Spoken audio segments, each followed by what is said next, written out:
Okay, so last week we discussed the kind of the schedule, so to speak, of the first few weeks of Pesach, but not Pesach, the month of Nisan. We finished the month of Adar. We spoke about the Shabbos, Parshas HaChodesh. We spoke about the Minhagim for the 30 days before Pesach, not matzah and mois chitim, to start being careful about chometz. And we'll start today with the halachas related to Pesach proper, the cleaning of Pesach, and how we do things, and so on. So obviously there are a lot of places we have to make sure that no chometz is owned, and that includes any hidden place. So we have to make sure that we clean everything, although we do sell any chometz anywhere. So technically, if anything is forgotten, that's covered by the chometz being included in the sale. But nonetheless, we want to make sure that we don't get to either eat it by accident, or the kids eat it, or grandkids. And we want to make sure that everything is, we get rid of all the chometz anywhere. So that includes obviously washing the floors or mopping the anywhere there may be chometz, car seat, baby carriages, high chairs.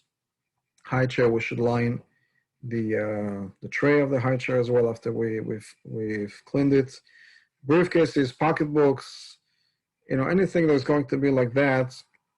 Computer, perhaps, if we eat next to the computer, make sure that it's, we don't pour hot water on the computer, but make sure that can vacuum or is wiped well, and there's no chometz. The phone is a thing also, especially since the phone is probably going to hang around the kitchen during Pesach as well.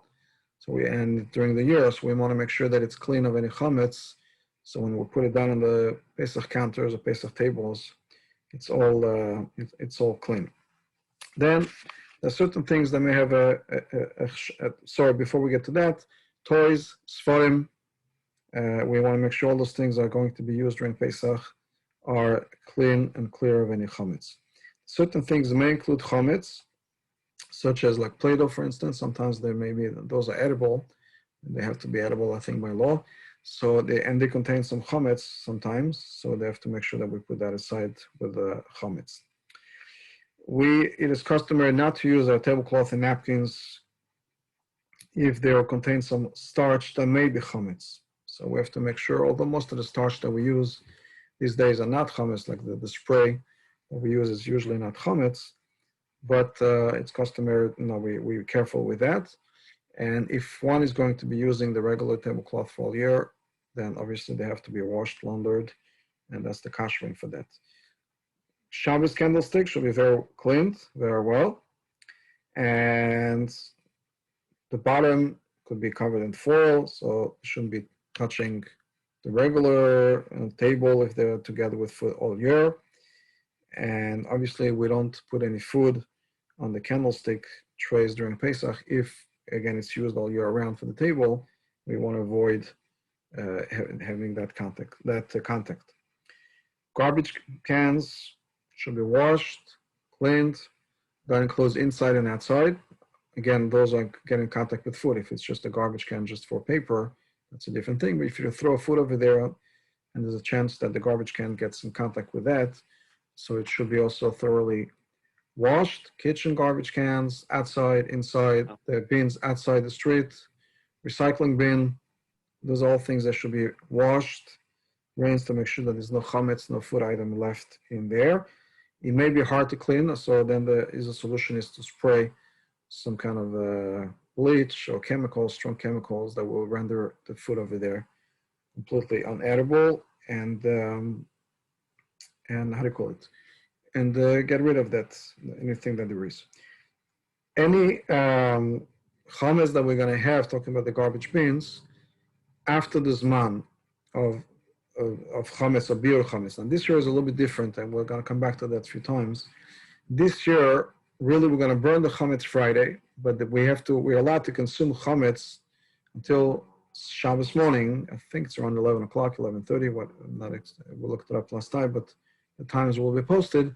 So, and for us, I believe, at least on the Dr. Sandman side, and maybe I don't know about Dr. Weiss, but our pickup is on Friday morning. I don't know if that's the same, the other side of the neighborhood.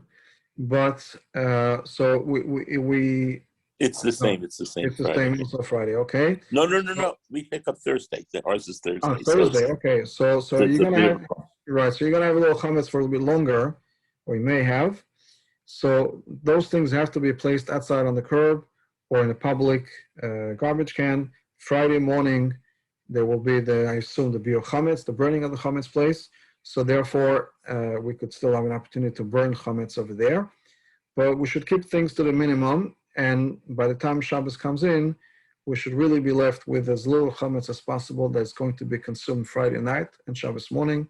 Obviously, being careful not to spread crumbs and not that the chametz and the challah that we eat does not come into contact with the Pesach dishes that are going to be used on Shabbos. So if there's any chametz left, then that should be placed outside on the curb. Again, for us this year, it could be done right before Shabbos, or as long as it's not in your reshus on your property, it's by the street, and you render that hefker, then it's not yours anymore. So then we're good.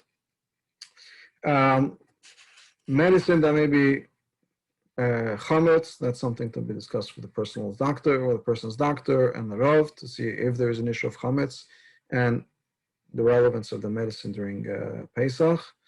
Vitamins and all the kind of pills, again, something to discuss with the doctor, with the Rav. Certain things are kidneys, certain things may be chometz, certain things are not. So that's a case by case, depending on the medicine, depending on the situation.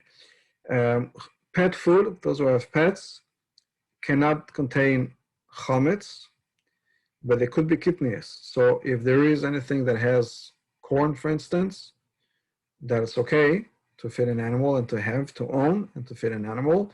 Things contain wheat, barley, rye, oats. Those things are not okay to have to own. They have to be sold. They cannot be used with the chametz.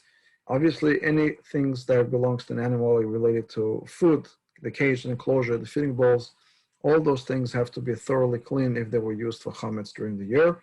There's a good chance they were, especially if we're not careful. So those things have to be well washed, and then they could be used after that.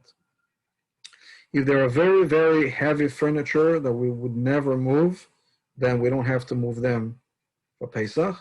Things that get moved quite often, a lot of couches get moved frequently, to clean behind, then they should, since they get moved often, then we should move them, pick up the couch, the pillows on the couches, make sure that, we empty them, we clean, vacuum, behind the couch, all those things that get moved fairly often have to be moved, and things that we never ever moved, then it's okay not to move them.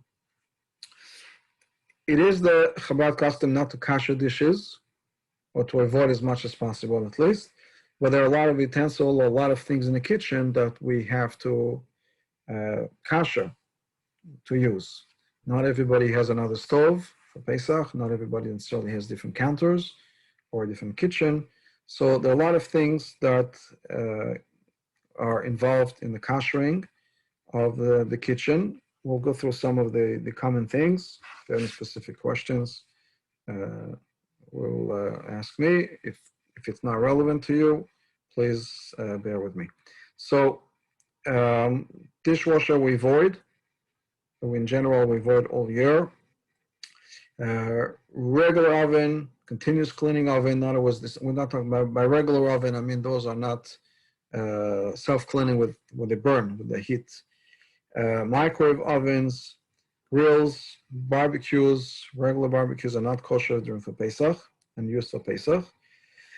Self-cleaning oven, if they reach a temperature high enough, which is about 900 degrees Fahrenheit, and may be kosher through that full cycle. And the oven door, which is glass, and we do not kosher glass, so the oven door should be covered with aluminum foil, well clean, and as well as the little border that seals the glass on the oven door, and so that should also be covered. I'm sorry, Rabbi, Yes. can you go back for a second to barbecue? You said you can't kosher a grill? We usually, I mean, you could. We try to avoid it. You really have to do, if you use coals, then you could really, really clean it well, but it gets complicated, especially the cover. It's a little hard to kosher. but you could do that. And the grates, cover them with those burning coals. If you have a gas barbecue, it gets a little bit more complicated because it doesn't usually reach the same temperature. So that gets more complicated, but technically it What could if you be done. Yeah. blowtorch it? Would that be okay if you blowtorch If it? it's really clean, if the result is a thoroughly clean barbecue, yes. Thank you. Yeah. And often we have real chometz on the barbecues, and also put buns or breads or things like that. So you definitely have to wash it, to clean it very well. But even if under the grill there would be accumulation of fats and whatever, Yeah. that would be very hard to, I would think. Yeah, that would be, so if it's pan clean after that, yes, but otherwise, yeah, I would think it's quite hard to accomplish. But theoretically, it could be done. If yours is not too bad, lots of easy off and elbow grease and a thing. But I don't know. That's you have to wait if it's worth the time and effort to really get it pan clean and kosher. As a vegetarian, I'm okay with no grill. So All right, there we go. So gas cooktop. So the grates are kosher through Liban Gomer. Liban Gomer is blow torching or red hot. So those grates. An easy thing is if a person has a self-clean oven, you could stick a lot of things in there, such as those grates from the gas stop, for instance. You could stick in the self-clean. That will do the job. The drip trays underneath the coil or the burner, if a person has that. So they also have to be cleaned thoroughly. And it has to go through what we call libun kal. Libun kal is to be hot enough that theoretically, I'm saying theoretically because it's not always easy to measure, if one were to put a little piece of, let's say, tissue paper on the other side or the back side of that metal, that would catch fire. So blowtorch lightly. That is the way to cover the area, to clean the area, to kosher the area in between the burners. Alternatively, what we could do is boiling water on that area in between the burners, if it's again just a metal cover, and cover that then with aluminum foil or something like that. Then you're good. One way of getting that Liban kal done, yes, doctor? In addition to Liban, is there also a need for Hagala? If you do Liban, you don't have to do Hagala. Liban will burn everything that there is, so that's good. So the burners themselves, you normally burn everything. So the fire part, that burns whatever there is. If you have those grates down top, they have to go through real Liban Gomer, so you could get that burning. The area in between, the only thing that they get really is splattering. Splatters when we cook and things splatter around, or sometimes we put a pot in the middle.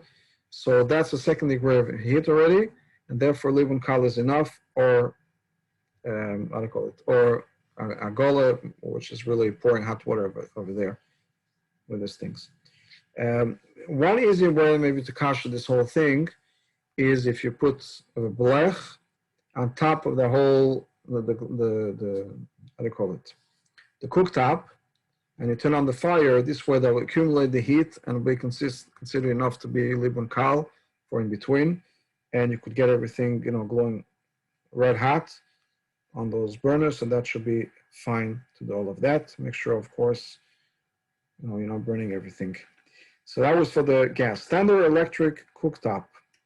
By that I mean where the coals are exposed.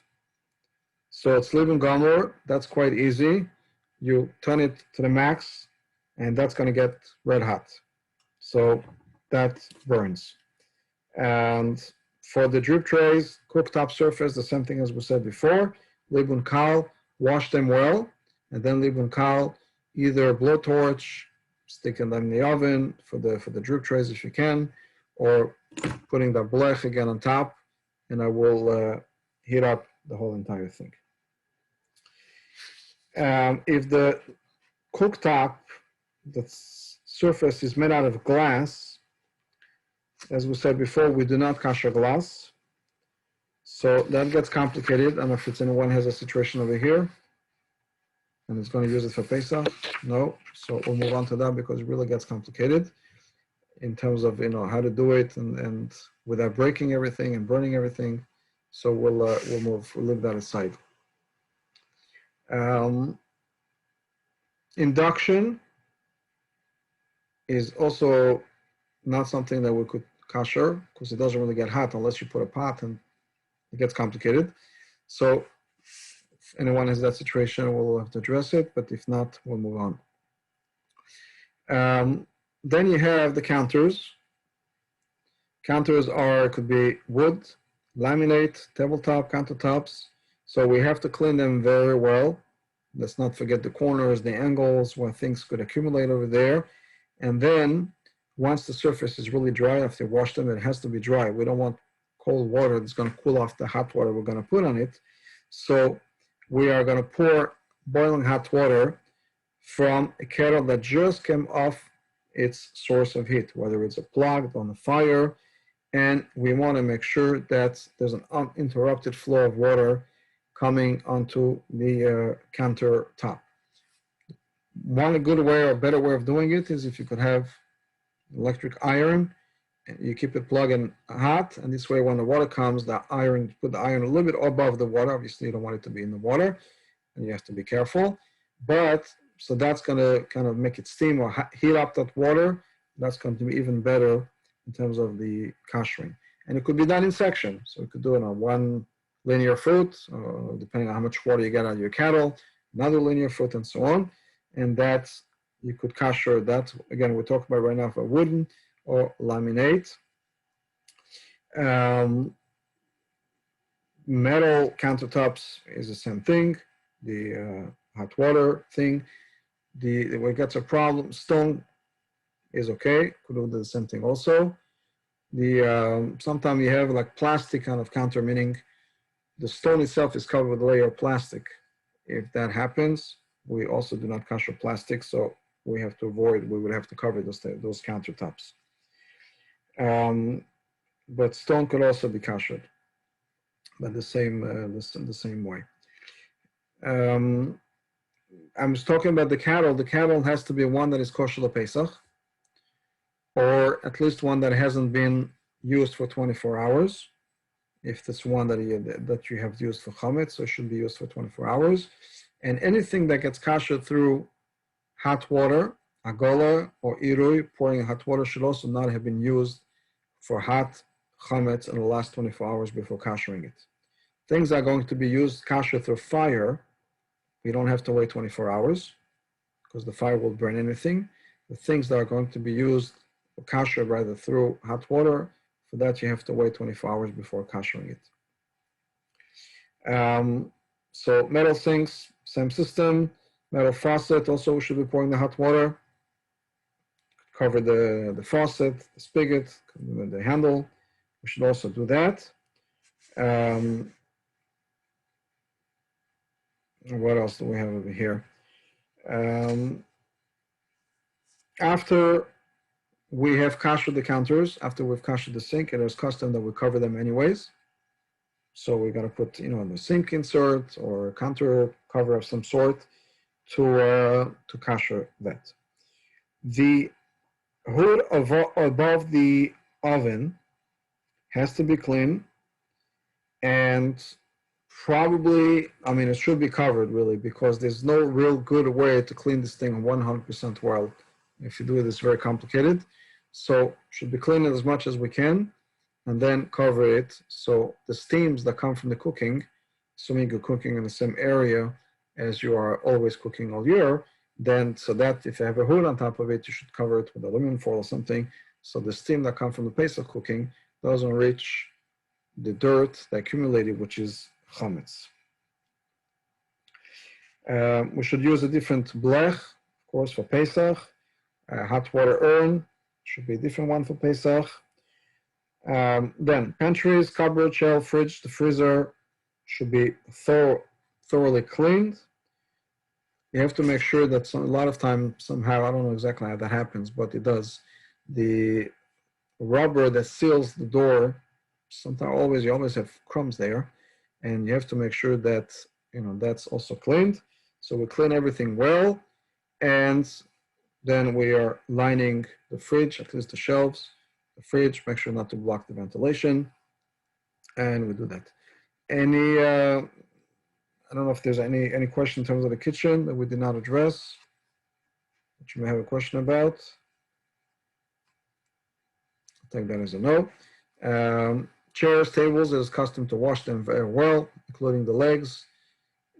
Sometimes tables have a lot of different, cracks or crevices in the sense that sometimes where there's a joint and the extra leaf that goes in or goes out, or where the table opens, those things should really be open and washed, because crumbs have a tendency to accumulate over there. Even though we use a tablecloth, somehow you always have things over there.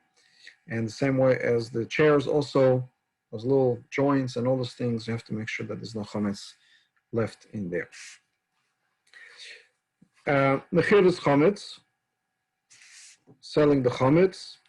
So mechiras chometz is a real sale. It's not just a procedure or ceremony. We're actually selling the chometz, and we are making a kinyan to kind of seal the deal, where we authorize the Rav to sell the chometz for us on our behalf. So this is what happens, and the ideally that's our custom also. That's what the Rav did. Sold the chometz the night of bdikas chometz. We don't want to leave that for the very last minute, but for whatever reason, the Rav waited for bdikas chometz, the night of bdikas chometz, which this year will be Thursday night. Even though normally Erev Pesach is Friday night, so really bdikas chometz theoretically should have been Friday night, but of course because it's Shabbos, we cannot do that. So we're going to do bdikas chometz, Thursday night, and mechiras chometz should be done before that, ideally. And the Rabbonim are then going to sell the chometz on Friday, because they can't sell it on Shabbos. So that's when it's going to be done. It is our custom, some people don't do that, to sell real chometz as well. Some people don't like to sell real chometz. Only kelim that have chometz or things like that. Our minhag is Untitled Chapter. There's no problem. Include the real chometz. Sell chalos from after Pesach and pasta and whiskey. There's no problem with that. It's a real sale. The way it works is that we are actually leasing the area where the chometz is going to be placed, and therefore it's important to put the address where the chometz is going to be.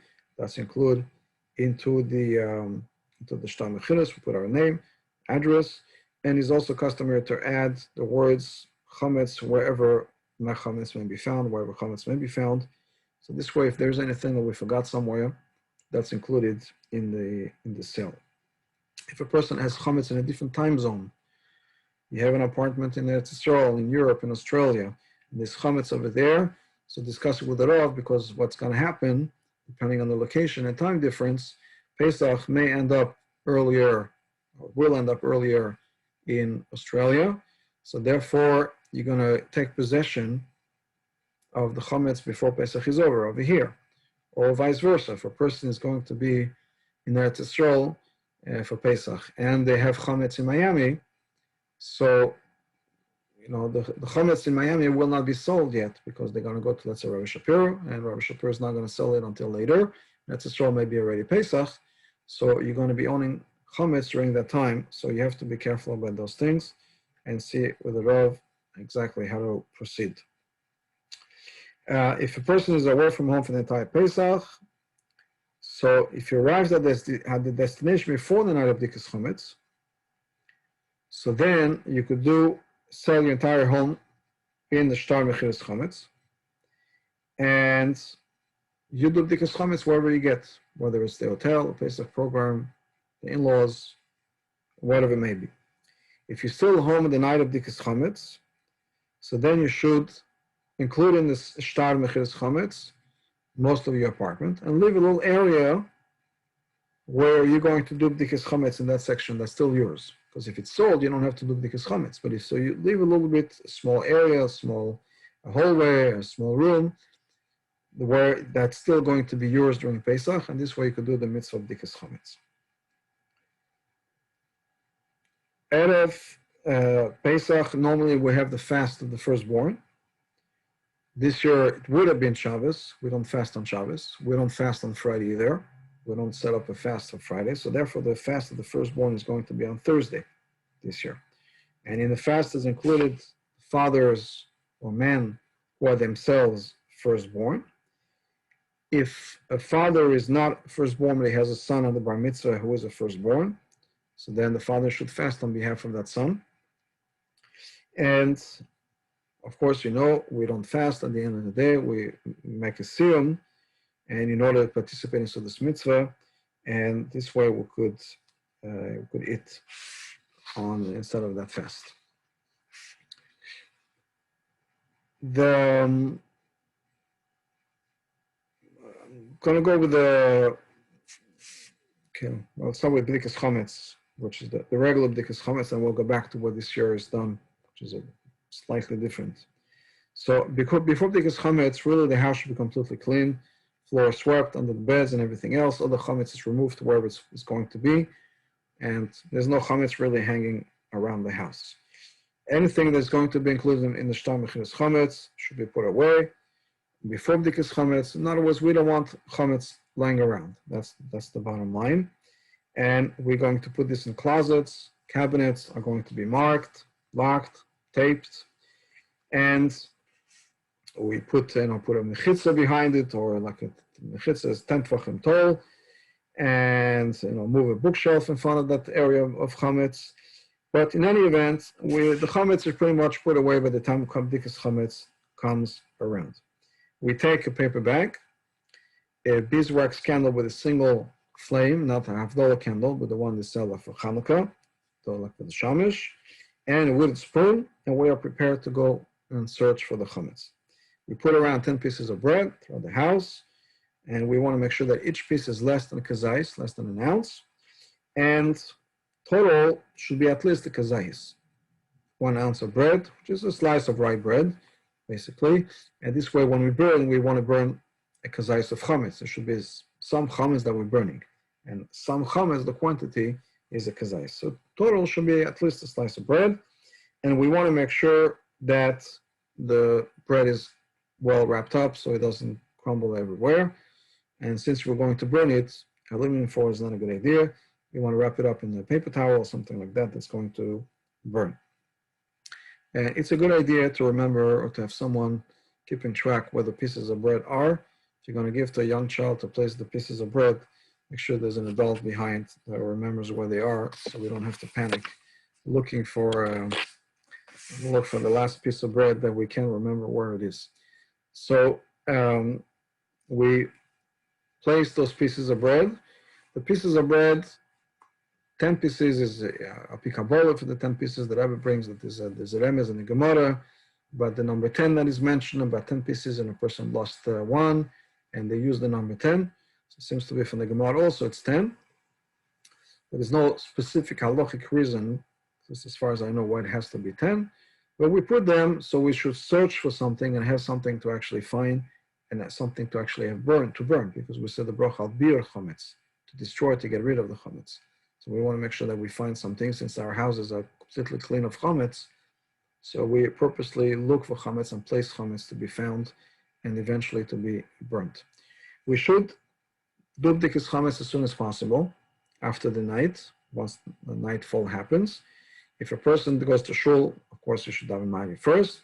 If a person always goes to shul, and he may forget, if he's going to do bdikas chometz first, he may forget to daven ma'ariv, because he's in his mind, when he comes home later at night, he's already thinking he already daven ma'ariv. In his mind, he already daven ma'ariv, because that's what he does every night. Then he should daven ma'ariv before doing bdikas chometz. This way, for sure, won't forget to daven ma'ariv.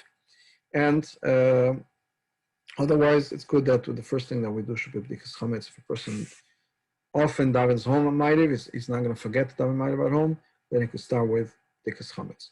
A half hour before that, if we're home, if you're in shul, it's different because you're in shul, but if you're home, you shouldn't get involved with other things, studying a suda or studying a shir, or things like that, because we don't want to get carried away and eventually forgetting to do bdikas chometz or to do it on time.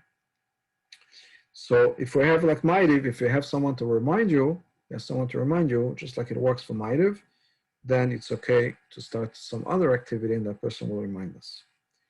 So it's a good thing. It's not a requirement. But the Alter Rebbe mentions there's a custom to wash Nagelwasser before doing bdikas chometz, like a lot of people do before a lot of mitzvahs. Then we wash our hands. Certainly davening, that's one thing, but other mitzvahs. On that note, it makes me think of a story. It's an interesting story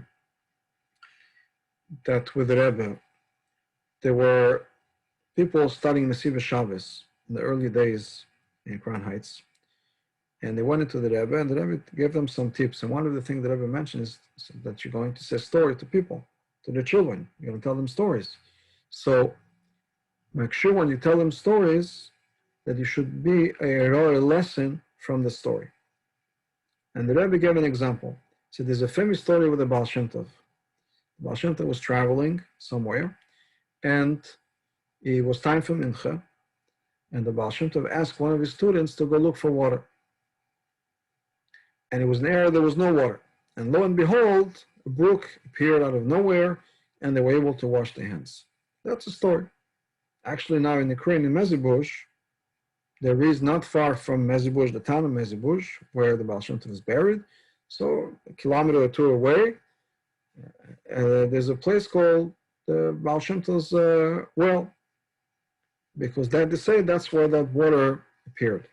In any event, so the Rebbe said the story. So what's the lesson? The lesson is you have to tell the kids that when you're going to daven mincha, it's important to wash your hands before. So just sharing, since we're talking about washing Nagelwasser before doing a mitzvah, I'm sharing that. But by davening is different. By davening, it does mention specifically to wash your hands. In any event, so we're going to light the candle before saying the bracha. We hold the candle in the right hand for those who are righty, left hand for those who are lefty. And this way we're ready to go. And as soon as we say the bracha, we move on to the search. We don't have to interrupt, looking for the candles, lighting the candles. We're all ready to go. After the bracha, one should not speak at all before starting the search. That doesn't mean finding, but as soon as we have to activate ourselves and move right away to look for chometz as we do it. If the person spoke between the bracha and the beginning of the search, okay, not necessarily finding, but as soon as you started, but if a person had to speak for whatever reason, before searching, we have to say the bracha again, if the interruption was not related to bdikas chometz. If it was, then it's okay. But we should not really speak until we start searching. And then the bracha was already done for the search, and we are on our way. We should start searching wherever we did the bracha of bdikas chometz, in that room, right away, closely as possible. And while the mitzvah is on the head of the house, nonetheless, this person could delegate to others some of the bdika, okay, to other male family members of a bar mitzvah, and they should actually all be together before bdikas chometz. Hear the bracha from the head of the house, the man of the house, and then once they hear the bracha, each one goes to a different direction. For instance, you could, if you have sons or son-in-laws that are coming for Pesach, you could ask them, okay, each one to check their room and to how to call it, and to search the other things. There is no reason to turn off the lights in the room. You could continue looking with the lights, and that's okay. So whatever chometz we find, we put it in our little bag that we have with our feathers to clean. We put the bag and the feathers, we clean it around, make sure there's no chometz, and that goes into the paper bag that we have prepared. If we find chometz, you look behind the couch and you find a Cheerio or whatever it may be, then also goes into the bag, have to be cleaned. And even after we find the 10 pieces, we still have to go clean the house. In other words, bdikas chometz is really searching through the house to make sure that the cleaning was done well and nothing was forgotten. So even if we did all the 10 pieces, we have to still continue to make sure that we cover the entire house. Unless something is, of course, including the ches chometz. So that's different. That includes porch, garage, car. We should still also include bdikas chometz. So then, after we finish the whole bdikas chometz, we put the 10 pieces into our bag, along with the feathers, whatever piece of candle is left, and then we put that in a string, in a bag, tie up the paper bag, with the handle of the bag sticking out, and left in a secure location. Make sure that children have no access to it. You don't want them to get to it and to start spreading the chometz all over. After we did the bdikas chometz, we say kol chamira. It should be in any language that we understand. At least if we send Aramaic, we have to understand what we're saying, which is that we're nullifying any chometz that we do not know about, and we didn't find it. It's all nullified, bottle, and so on.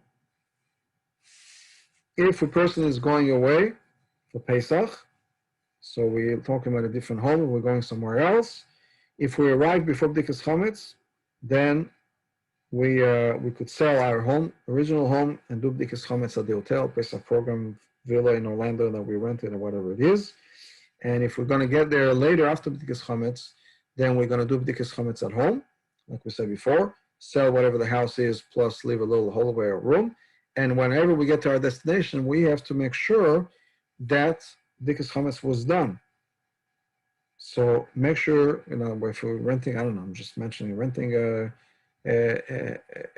villa or something, a house in Orlando, and make sure whoever's going to kasher the house, prepare the house, they've done bdikas chometz over there, and not going to be any surprises over there. But if you're going to be home, get bdikas chometz, and you should do bdikas chometz at home.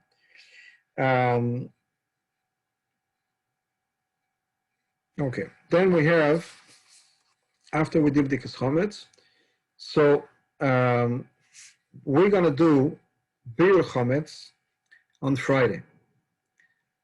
And it is customary to stick to the same time as it would have done normally. That doesn't have to be the same rush, because really Erev Pesach is Shabbos. So there's no real time on Friday to burn the chometz. It could have been done anytime. It could be done 5 minutes before Shabbos. We could burn the chometz, Friday afternoon. But because we want to keep the same format as every year, so we don't have anybody remembering, so 1 second, I remember last year we burned the chometz in the afternoon. And then from there, we went to the, went to the mikveh, went to the Seder, a half hour before Seder, we burned the chometz, whatever it is. We don't want that to happen, so we always keep the same format. So we're going to do bir chometz in the morning, like we do every year. Even though, again, technically we could, be eating chometz after that. There's no problem with that, because it's not Pesach. It's not even Erev Pesach. So, but we still keep that same format for everything that we do. This way there's no confusion from one year to the next. What else? So, of course, we have to, we're getting close to Pesach. We have to prepare for the Zdarim. Preparation should be done before the Shabbos, really, for the most part. 1 second, quick question. Yes. Regarding bdika. If you're at someone else's house for Pesach, is it better to be made a shliach, or is it better to rent your room? They're both good solutions. So you could either be a shliach or rent the room. Maybe better to rent the room. This way, it's really your own. And you can make a bracha? And you can make a bracha. If you're a shliach, you're going to hear the bracha from another person. Yeah. Right. Okay. Thanks. So what else? So we're preparing now for the Seder. Of course, before Shabbos, we have to prepare. Most things should be prepared before Shabbos. Things that we normally typically do at Pesach, we're going to do them before Shabbos.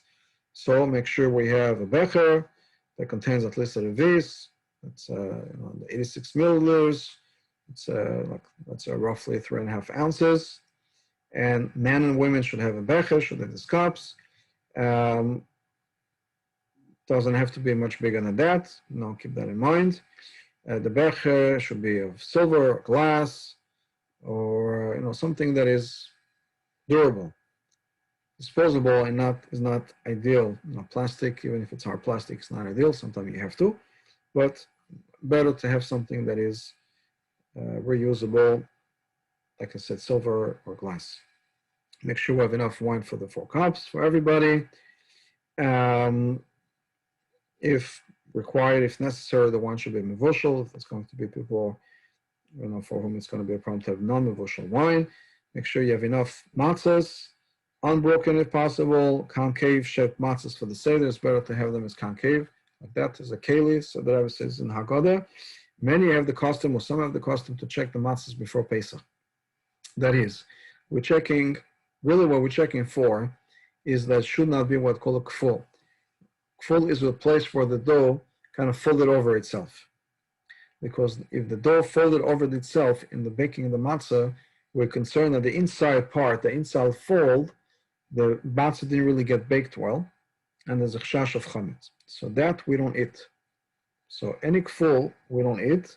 We break it away, break it off, and dispose of it.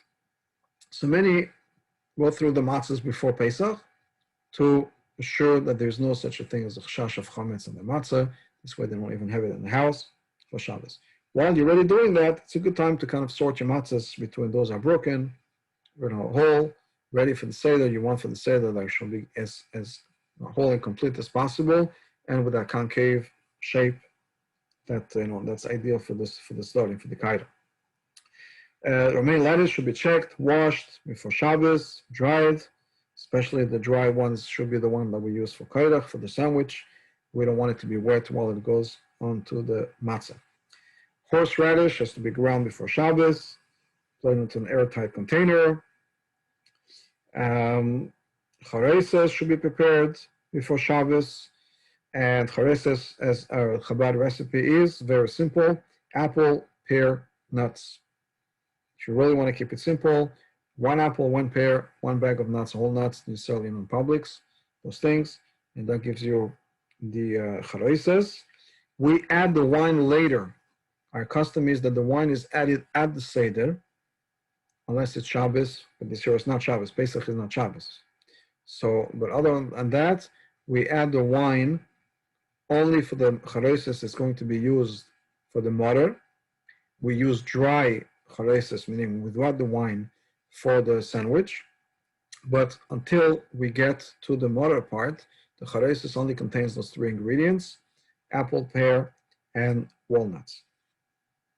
Interesting point or whatever, since we're preparing the chareses and the romaine on Friday, while it is customary not to eat them Erev Pesach, which is going to be Shabbos, this year, since we're doing it 2 days before, there's no reason you can't enjoy a little chareses before. Since Friday, you're allowed to have chareses, or you're allowed to have romaine lettuce. It's not Erev Pesach yet, so be okay. You want to have the hard-boiled eggs also prepared before Shabbos. We keep them with the peel for the kaida with the peel. Incidentally, if you're going to have an egg, hard-boiled egg peeled, you should not leave that overnight. That's all year round, not related to Pesach. Not to leave overnight peeled eggs, unless you put a little condiment, some salt, some oil, something. But just an hard-boiled egg should not be left overnight without the shell. Onions, we don't have them cooked, so that's okay. People use potatoes for karpas. You want to make sure that's cooked before Shabbos. Something is the chicken neck that we roast for zroya. That should be prepared before Shabbos. Salt water, ideally, prepared before Shabbos. So these are all the things that we want to prepare before Shabbos. Since we're already cooking and we're already in the kitchen, we do not eat roasted meat or poultry the night of the Seder. Now, roasted means that it was without any liquid. So if you have water or juice added, that's okay. So even if you put something in a pot roast or in the oven, there was no juice, we cannot use that for the Seder, just for the Seder. By day we could, but for the starting, since it resembles somewhat the Korban Pesach, we want to avoid that.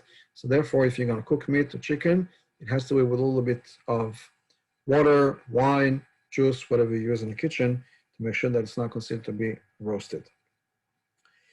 There is Indian regarding meat that we prepare for Shabbos is another thing. Not to say this is for Pesach, because we don't want to sound like it's carbon Pesach. So that's particularly for meat. There's no issue with the matzah or the wheat. That's not a problem. The Rebbe would encourage children to have their own agodas with pictures, so we have to prepare the agodas also before that in time. And it's a good time also, at least in a regular year, to have guests. This year things are obviously a bit different, but Pesach we always want to have guests. There is another halacha also, that according to a person's means, we should buy our wives new clothing, new jewelry. That's for every Yom Tov. It's not just for Pesach, every Yom Tov, 3 times a year at least, to buy our wives new clothing or new jewelry. I'm going to go another few minutes. Erev Shabbos HaGadol, which is the morning, in other words, Friday morning. Friday morning, it's not Erev Pesach. It's going to feel like Erev Pesach, but it's not, and therefore we do say Mizmor L'Seder in davening. And in shul, they're going to want to clean the shul, the lockers, the this and the that, and wherever you place the talesim. So, make sure that, we want to make sure that we're helpful as possible in the shul, make sure that the shul could get clean for Pesach. We want to make sure everything for ourselves, everything is done, laundered and everything else for Pesach. And we want to also take a haircut. Again, it's not Erev Pesach that Friday. So there's no limitation to take it in the morning before Chatzos. You could take all Friday long. A haircut is a good thing, preparation for Yom Tov. And certainly since you have Sfira, so that's a good thing to do that. And we'll stop over here and we'll continue Erev Shabbos next class. If there is anything, any questions before we stop? Thank you. Pardon? Thank you. My pleasure. Thank you for participating. And Mitzvah Shem will continue the rest next week. Yes, Rabbi. Take care. Thank you. Thank you, Bye. Rabbi. Bye.